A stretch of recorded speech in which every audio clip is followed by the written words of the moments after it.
بسم اللہ الرحمن الرحیم۔ السلام علیکم۔ میں آج آپ کے لیے انتہائی خوفناک اور سنسنی خیز کہانی لے کر حاضر ہوں۔ کچھ منچلے لڑکوں نے باہر اپنی محفل سجا رکھی تھی۔ زرین، رمشا، اویس، علی، حمزہ، سعد، راضی بھی لان میں موجود تھے۔ علی نے کہا کہ اس فارم ہاؤس کے کافی قصے سن رکھے ہیں، چلو آؤ دیکھتے ہیں کہ یہاں کسی جن کا سایہ ہے یا نہیں۔ مجھے جن کو بلانا آتا ہے۔ سب نے علی کی بات سے اتفاق کیا اور کہا چلو ایسے رات بھی گزر جائے گی اور یادگار رہے گا یہ رات۔ سعد نے راضی کی خیز نظروں سے دیکھا۔ حمزہ نے علی کا ساتھ دیا اور کہا مجھے طریقہ پتہ ہے، میں بتا سکتا ہوں کہ فارم ہاؤس میں جن ہے یا نہیں۔ حمزہ کی بات سن کر سب نے کہکہا لگایا۔ راضی اور سعد بھی ان کی کھیل میں دلچسپی لینے لگا۔ جب لڑکیوں نے اعتراض کیا کہ اگر سچ مچ میں جن آ گئے تو ہم کیا کریں گے، علی نے کہا ہم تو شگل لگا رہے ہیں، کچھ نہیں ہوتا، سب بس چپ چاپ بیٹھے رہو اور تماشا دیکھو۔ حمزہ نے زمین سے چند ہموار پتھر اٹھا کر اوپر نیچے رکھ دیے۔ پتھر ایسے منتخب کیے گئے تھے کہ جو آسانی سے گر نہیں سکتے تھے اور اوپر نیچے بآسانی رکھے جا سکتے تھے۔ حمزہ نے منہ میں کچھ پڑھا اور کہا اگر یہاں کوئی جن ذات موجود ہے تو وہ ان کے تمام پتھر کو گرا دے گا۔ چند لمحے بعد فضا سے ایک پتنگ کٹ کر آئی اور انہی پتھروں سے جا کر ٹکرائی اور تمام پتھر بکھر گئے۔ حمزہ کی اس کھیل سے سب نے خوب انجوائے کیا۔ زرین کے کہکہاء فضا میں گونج اٹھے۔ آج سے پہلے زرین کو اتنا ہنسنا کبھی نہیں دیکھا گیا تھا۔ سعد اور راضی پتھروں کے گرنے سے بہت پریشان ہو گئے تھے۔ حمزہ کا کھیل سب کے لیے مذاق، لیکن راضی اور سعد کے لیے ان کی پریشانی میں مزید اضافہ ہو گیا تھا۔ حمزہ نے کہا چلو مذاق ہی صحیح پر مزہ تو آیا نا سب کو۔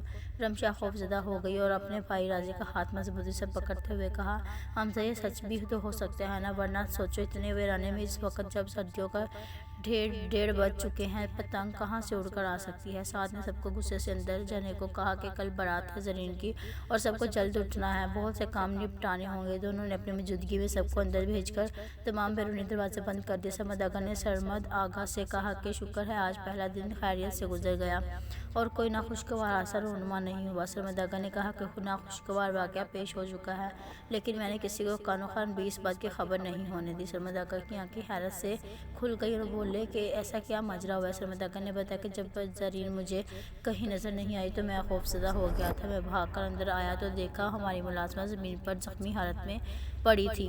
میں بھاگ کر کمرے میں گیا اور دیکھا زرین اس کمرے میں لیٹی ہوئی تھی، اس کے جسم میں خون کا ایک قطرہ بھی نہیں تھا۔ ملازمہ کی حالت تو باہر دیکھ چکا تھا اور اب میں یہی سمجھ رہا تھا کہ زرین اتنا خدا نخواستہ اب اس دنیا میں نہیں ہے۔ موجود حیرت ہوئی یہ دیکھ کر کہ میرے ایک مرتبہ بلانے پر زرین نے فوراً آنکھیں کھول دی اور اب اس کمرے سے زرین کی تمام تصویریں بھی غائب ہو چکی تھیں۔ جب میں باہر آیا تو ملازمہ غائب تھی۔ میں نے چاروں جانب گھوم پھر کر دیکھا تو لیکن اس کا نام و نشان بھی مجھے نہ مل سکا۔ صبح ہی سب کو ملازمہ کی گمشدگی کی خبر مل چکی تھی، جس کی وجہ سے سب لوگ پریشان ہو گئے تھے اور سب میں سرگوشیاں شروع ہو گئی تھیں۔ سعد اور راضی تمام کارروائی سے واقف تھے، لہٰذا انہوں نے یہی بتایا کہ اسے کسی ضروری کام کی وجہ سے شہر واپس بھیج دیا گیا ہے۔ حنا بیگم کو ایک عجیب سی چپ لگ چکی تھی، جسے سرمد آغا واضح طور پر محسوس کر رہے تھے۔ صبح ناشتے کے بعد سب بارات کے استقبال کی تیاری کرنے لگے۔ فارم ہاؤس کے ملازمین انتہائی خوش دکھائی دے رہے تھے۔ ملازمین میں سے کسی نے بھی شادی کے کھانے کو چکھا بھی نہیں تھا۔ اس وقت فارم ہاؤس میں کافی تعداد میں لوگ موجود تھے۔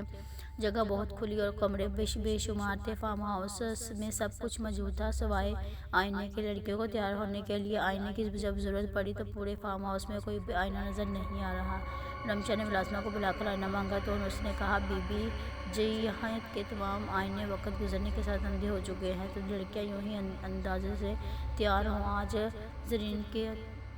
زرین کی نکاح کی رسم تھی، بارات آنے پر اور اپنے ٹائم پر ہی آئے گی۔ سب نے باراتیوں کا شاندار استقبال کیا۔ پروگرام کے مطابق نکاح کی رسم کھانے سے پہلے ہی ادا ہونا تھی اور دوری کی وجہ سے آج کی رات باراتیوں کو یہیں رکنا تھا اور اگلی صبح سویرے واپس چلے جانا تھا۔ کچھ وقت آرام کرنے کے بعد دولہے کے والد نے کہا کہ اب نکاح پڑھوا دینا چاہیے۔ سب کی رضامندی سے مولوی صاحب نے کارروائی شروع کر دی۔ دولہا سمیع اور دلہن کو الگ الگ کمروں میں بٹھایا گیا تھا۔ مولوی صاحب نے کہا کہ وہ سب سے پہلے دلہن سے رضامندی لینا چاہیں گے اور دلہن کے کمرے تک پہنچیں گے۔ انہوں نے زرین سے اجازت لی تو وہ کھلم کھلا ہنس پڑی۔ زرین کی یہ حرکت سب کو بے حد عجیب اور مایوب سی لگی۔ زرین کی اجازت لے کر مولوی صاحب نے نکاح شروع کیا اور آخر میں نکاح نامے پر زرین کے دستخط کروائے۔ زرین نے مختلف جگہوں پر خوشی خوشی دستخط کر دیے۔ مولوی صاحب زرین کے کمرے سے اٹھ کر دولہے کے کمرے میں آ گئے اور 6 کلمے اور کچھ دعائیں پڑھنے لگے۔ سمیع کو نکاح نامے پر دولہے والی جگہ پر دستخط کرنے کو کہا۔ سمیع اور مولوی صاحب نے دیکھا جہاں دولہے نے دستخط کرنے تھے وہاں کسی اور کے دستخط نمودار ہو گئے اور سمیع کے دستخط کرنے کی کوئی جگہ باقی نہیں رہی تھی۔ سمیع حیران اور پریشان ہو کر بولا، مولوی صاحب یہ کس کے دستخط ہیں؟ یہاں تو مجھے دستخط کرنے تھے۔ مولوی صاحب بھی پریشان ہو گئے کہ ایسا کب ہوا کہ کسی اور نے دستخط کب کیے۔ مولوی صاحب نے سوچا ہو سکتا ہے نکاح نامے پر پہلے سے کسی نے سائن کیے ہوں اور میں نے دیکھا ہی نہ ہو۔ انہوں نے زرین کے کمرے میں جا کر نئے فارم پر زرین سے دوبارہ سائن کروائے اور وہاں سے اٹھ کر دوسرے کمرے میں جہاں سب مرد حضرات بیٹھے تھے آئے اور جب دوبارہ سمیع کو سائن کرنے کو کہا تو پھر سے وہی سائن دوبارہ نمودار ہو گئے۔ نکاح کی تقریب میں موجود سب لوگوں کو باری باری نکاح نامے دکھائے گئے۔ دلہن کے نکاح کے بعد یہ سائن کاغذ پر خود بخود نمودار ہو رہے ہیں اور یہ دوسری مرتبہ ہوا۔ تقریب میں شرکت اور شریک سب لوگوں نے نکاح نامے کو باری باری دیکھنا شروع کر دیا اور پریشان ہو گئے کہ یہ کیا ماجرا ہوا۔ نکاح نامے کی روح سے تو زرین کا نام اس سائن والے سے ہو چکا ہے۔ مولوی صاحب نے حیرانی سے کہا، اور ایسا 1 مرتبہ نہیں 2 مرتبہ ہوا ہے اور زرین کسی اندیکھی مخلوق کے نکاح میں آ چکی ہے۔ سرمد آغا یہ خبر سن کر گش کھا کر گر گئے۔ سرمد اور سلمان آغا نے آگے بڑھ کر انہیں سنبھالا اور تقریب میں موجود سب لوگوں کو فارم ہاؤس میں ہونے والی تمام باتیں بتانا شروع کر دیا۔ آخر تک بتائیں کہ ان کے یہاں پہنچنے سے پہلے پرانے اور قدیم فارم ہاؤس کو دلہن کی طرف سے جا پایا۔ فارم ہاؤس میں آتے ہوئے ایک عورت کو دیکھا جو بار بار ان کے سامنے آتی اور اس کا کہنا یہی تھا کہ شادی تو یہی ہوگی۔ پھر فارم ہاؤس میں ایک کمرے میں زرین کی بچپن سے اب تک کی تمام یادیں اور تصویریں دیوار پر چپکی ہوئی تھیں۔ زرین کے اپٹن والی رسم بھی اور صورت کا زرین اور نامعلوم دولہے کو سمیع کے خون سے اپٹن لگانا، یہ سب واقعات ہم نے اپنی آنکھوں سے دیکھ چکے تھے۔ ہمیں معلوم ہے کہ یہ ایسی باتیں ہیں جن کو ماننا سب کے لیے ناممکن ہے، پر ایسا ہی ہوا ہے۔ سرمد آغا نے سب سے التجا کی کہ ابھی اسی وقت ہم سب کو یہ فارم ہاؤس سے نکل جانا چاہیے اور ہمیں شہر جا کر زرین کا دوبارہ سے نکاح کروانا چاہیے۔ سب سے سرمد نے اس بات سے اتفاق کیا اور جانے کے لیے تیاری کرنے لگے۔ 1 ہی گھنٹے میں جانے کی تیاری مکمل ہو گئی اور سب گاڑیوں میں بیٹھ گئے۔ سرمد آغا نے زرین کو اپنی گاڑی میں اپنے ساتھ ہی بٹھانا چاہا تو وہ اسے لینے کمرے میں پہنچے تو زرین غائب تھی۔ پورے فارم ہاؤس میں زرین کا نام و نشان بھی نظر نہیں آ رہا تھا۔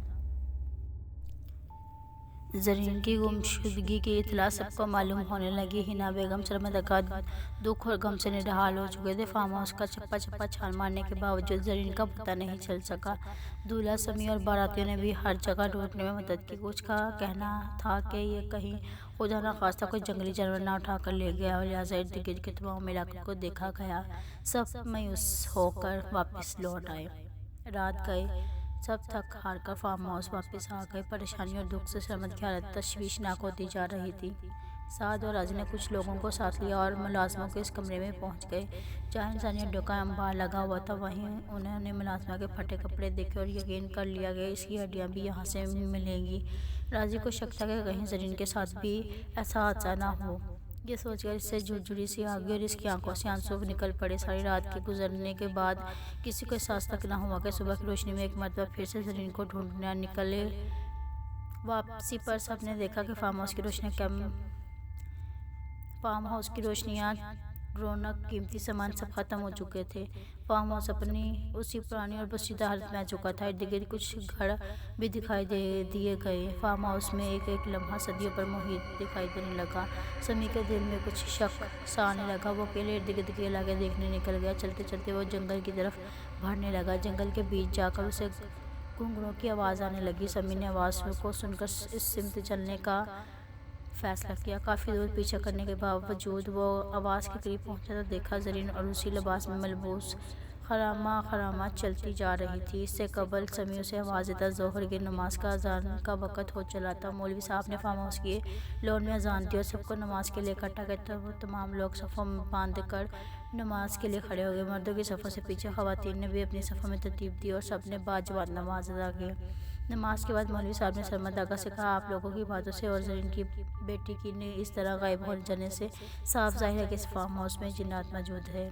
اور اب اس فارم ہاؤس کی حالت بھی یہی کہہ رہی ہے کہ یہاں ایسی مخلوق آباد تھی۔ کل فارم ہاؤس سے ایک خوبصورت محل دکھائی دے رہا تھا اور آج اس کی خستہ حالی یہ بتا رہی ہے جیسے اب وہ مخلوق یہاں سے جا چکی ہے۔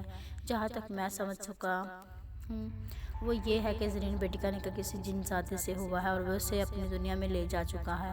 نکاح نامہ پر اسی کے دستخط نمودار ہو رہے تھے۔ بار بار مولوی صاحب ابھی ان باتوں کا تذکرہ کر رہے تھے کہ انہیں دور سے کوئی سائیکل سوار فارم ہاؤس میں آتا نظر آیا۔ قریب آنے پر اس نے سب کو دیکھا اور ادب سے سلام پیش کیا۔ سرمد آغا نے پہچاننے میں ذرا بھی دیر نہ لگائی۔ اس سے پہلے کہ سرمد آغا کچھ کہتے اس نے کہا، سلام صاحب، آپ سب کو کس وقت تشریف لائے؟ مجھے بتانے میں تھوڑی بہت صفائی کروا دیتا، بس 10 منٹ کے لیے بازار سے سودا لینے گیا تھا۔ راضی اس کی بات کا مطلب سمجھ کر بولا، تو 10 منٹ کہاں تھے آپ؟ مجھے کہاں جانا ہے بیٹا؟ جب سے سرمد اور سلمان صاحب یہاں چھوڑ کر گئے ہیں تب سے آپ تک چوکیداری کرتا ہوں۔ آپ لوگ بھی آج برسوں بعد لوٹے ہیں؟ راضی نے حیرت سے پوچھا۔ اور باقی کی ملازم صاحب اور شوکت اور ان کے ساتھی وغیرہ کہاں ہیں؟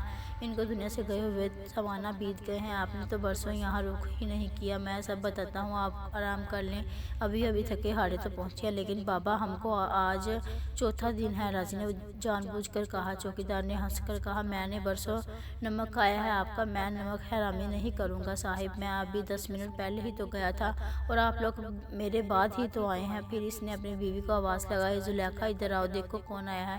زلیخا کو دیکھ کر راضی ساتھ سرمد آغا اور سرمد آغا کی چیخیں نکلتے رہ گئی۔ زلیخا وہی عورت تھی جو ان کو راستے میں بار بار ملتی رہی۔ اس نے آتے ہی سب کو سلام کیا اور خوش دلی سے سب کو باری باری خوش آمدید کہنے لگی اور بھاگ کر بیٹھنے کے لیے کرسی موڑتے پیش کرنے لگی جیسے یہ بھی فارم ہاؤس پہنچے ہوں۔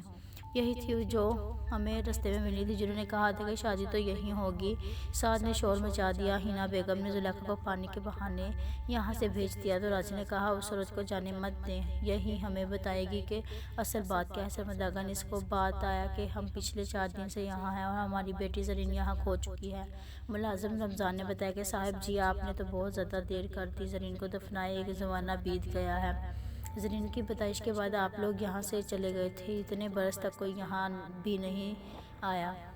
اب رمضان کی بات سب کو چکرا دینے کے لیے کافی تھی۔ حنا بیگم کی حالت اب بھی خاصی خراب ہونے لگی۔ انہوں نے رمضان کو اشارے سے چپ رہنے کو کہا۔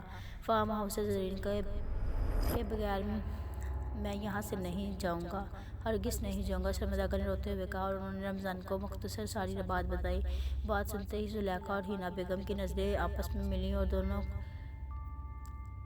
اپنی آنکھوں میں بات کرنے لگی جیسے کوئی تو بات ہے ان دونوں میں۔ مولوی صاحب جو دو بیٹھے تھے تمام ماجرا دیکھ کر کہنے لگے۔ مولوی صاحب کافی دیر تک سوچتے رہے اور بولے، سرمد صاحب، آپ کی بیگم سے چند سوالات پوچھنا چاہتا ہوں، اگر آپ کی اجازت ہو تو۔ حنا بیگم سرمد کے کہنے سے پہلے ہی بتانا شروع کر دیا۔ آج سے 20 سال پہلے کی بات ہے، میری شادی کو 7 سال گزر چکے تھے اور میرے ہاں اولاد نہیں تھی۔ سرمد آغا بھی کافی پریشان رہنے لگے تھے۔ پھر اللہ نے ہم پر مہربانی کی اور زرین کی آمد کی خوشخبری دی۔ اس وقت میں جو کھانا بناتی غائب ہو جاتا، مجھے یقین ہو گیا کہ یہاں کوئی مخلوق بھی آباد ہے یہاں۔ پھر آہستہ آہستہ مجھے اس کی موجودگی کا احساس ہونے لگا اور وہ مجھے نظر آنے لگے۔ پہلے اسے زلیخا سمجھتی تھی اور وہ بھی امید سے تھی۔ بعد میں اس نے بتایا کہ وہ زلیخا نہیں، مجھے اعتماد میں لے کر بتایا کہ وہ زلیخا کی شکل میں ایک جن زاد ہے اور اس کے وہاں بچے کی ولادت ہونے والی ہے اور وہ پچھلے 150 سال سے اسی جگہ رہ رہے ہیں۔ زلیخا اور میں نے اس کی بہت خدمت کی اور وہ ہم سے کافی خوش تھی۔ پھر اللہ تعالیٰ نے مجھے ایک مردہ بیٹی دی۔ میں نے دکھ سے نڈھال تھی، مجھے خود سے زیادہ سرمد آغا کی فکر تھی۔ میں انہیں دکھ نہیں دینا چاہتی تھی۔ پھر اس کے ہاں اس کی بیٹی یعنی جن زادی پیدا ہوئی۔ اس نے میرے احسان کا بدلہ اپنی بیٹی میری گود میں ڈال کر چلی گئی اور سختی سے منع کی کہ اس بات کی خبر زلیخا اور میرے علاوہ کسی کو بھی معلوم نہیں ہونی چاہیے، اس کی جان لے لوں گی اور زرین کو لے جاؤں گی۔ میں نے ڈر کر سرمد آغا کو بھی نہیں بتایا، مجھے ان کی جان کی فکر تھی۔ رمضان اور زلیخا نے اس کمرے کے کونے میں قبر کھودی اور ہمارے بچے کو دفنا دیا۔ ہم زرین کو لے کر خوشی خوشی شہر آ گئے۔ زرین یہ بات جان چکی تھی، وہ ہم دونوں میں سے بہت محبت کرتی تھی۔ ایک مرتبہ سرمد آغا پر زرین کے جن باپ نے حملہ کر دیا۔ زرین نے اس سے مقابلہ کیا اور اس مقابلے میں وہ بے حد زخمی ہو گئی تھی اور اپنے باپ کو وہاں سے بھگا دیا۔ فارم ہاؤس میں اس نے وہاں ہم سے بات کی، یہاں تک کہ ان کی کھودی ہوئی قبروں میں انہیں جن کو دفنا گیا تھا۔ زرین ایک بہت طاقتور جن ذات ہے۔ اس نے ہم سے حقیقی رشتہ نبھایا اور فارم ہاؤس میں آنے والے سب لوگوں کی حفاظت خود کرتی رہی، سوائے اس ملازمہ کے، کیونکہ اس وقت زرین اپنے باپ کے ساتھ انہیں تسلی دینے میں مصروف تھی۔ زرین کے لیے سلما داغا بہت اہم تھے۔ یہ سب بتا کر ہینا بیگم نے رونا شروع کر دیا۔ سلما داغا اس بات کو ماننے سے انکار کر دیا اور کہنے لگے، اب میں بھی یہیں رہوں گا، میں زرین کو یہاں چھوڑ کر ہرگز نہیں جاؤں گا۔ سمیع ہانپتا ہانپتا آیا اور کہا کہ اس نے زرین کو بہت عجیب حالت میں دیکھا تھا۔ وہ چل رہی تھی لیکن اس کے پاؤں زمین پر نہیں تھے۔ اس نے مجھے مڑ کر دیکھا اور مسکرا کر کہا کہ واپس چلے جاؤ اور واپس میرے پیچھے مت آنا، جل کر بھسم کر دیے جاؤ گے۔ سلما داغا نے سمیع کے ہاتھ پکڑتے ہوئے کہا، مجھے وہاں لے چلو جہاں میری زرین کو دیکھا، میں جل کر بھسم ہو جانا چاہتا ہوں، پر یہاں سے زرین کے بغیر نہیں جا پاؤں گا۔ یہ کہہ کر سلما داغا نے زاروں کی طرح رونا شروع کر دیا۔ سلما داغا نے اٹھ کر زرین کے کمرے میں آئے تو زرین مسکرا کر دروازہ کھولا اور بولی، بابا جان اب کب سے آپ کا انتظار کر رہی تھی۔ سلما داغا نے زرین کو سینے سے لگایا اور بچوں کی طرح رونے لگ پڑے۔ زرین نے کہا، آپ نے تو بیٹی کی شادی کر دی ہے، کیا مجھے رخصت نہیں کرنا آپ نے؟ پھر اس نے ایک جن ذات سے ملوایا اور کہا، اگر آپ مجھے میرے شوہر کے ساتھ رخصت نہیں کرنا چاہتے تو میں آپ کی بات ماننے کو تیار ہوں۔ میں آپ کی بیٹی ہوں اور بیٹی ہی رہوں گی، اور ہر بیٹی کی طرح میں بھی آپ سے ملنے ضرور آیا کروں گی۔ سلما داغا زرین کی بات سے بہت خوش ہوئے۔ انہوں نے سب کے سامنے اپنی بیٹی زرین کا ہاتھ اس کے ہاتھ میں دے دیا اور خوشی خوشی واپس اپنے گھر چلے گئے۔ I hope you like this video. Please like, share and subscribe to my channel and don't forget to press bell icon.